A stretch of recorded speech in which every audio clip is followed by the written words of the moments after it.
ব্রিটেনে পড়তে আসা শিক্ষার্থীদের আবেদন গ্রহণ ও স্থগিত হওয়া কলেজগুলোর উপর নিষেধাজ্ঞা তুলে নেবার দাবি জানিয়ে হোম সেক্রেটারির কাছে স্মারকলিপি পেশ করেছে ক্ষতিগ্রস্ত শিক্ষার্থীরা। যারা মূলত এখানে ভিকটিম, রিসেন্টলি যে মোর দ্যান 200 কলেজ সাসপেন্ড হয়েছে, এই সাসপেন্ডের ফলে ইন্টারন্যাশনাল স্টুডেন্ট যারা ভিকটিম এখানে আছে, তারা পড়াশোনার পরিবেশ পাচ্ছে না, বা সব থেকে বড় ব্যাপার আছে তারা মানসিকভাবে বিধ্বস্ত। যেই হারে কলেজ বন্ধ হচ্ছে, যার কারণে আমি কখন আমার কলেজ বন্ধ হয়ে যায়, যার কারণে আমি পুরো 4000 পাউন্ড আমি অনিশ্চয়তার মধ্যে থাকবো।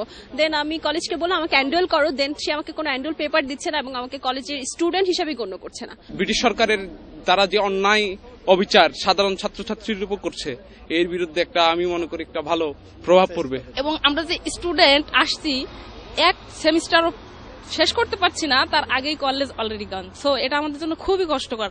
তবে শিক্ষার্থীদের ব্যাপারে ইউকে বর্ডার এজেন্সির অবস্থান সামনের দিনগুলিতে আরো কঠোর থেকে কঠোরতর হচ্ছে।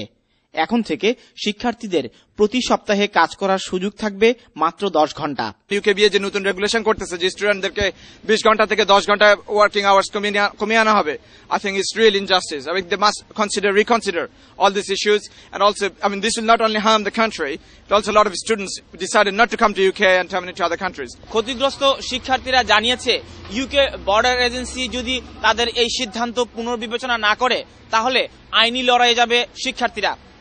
লন্ডনের 10 ডাউনিং স্ট্রিট থেকে তানভীর আহমেদ, চ্যানেল আই।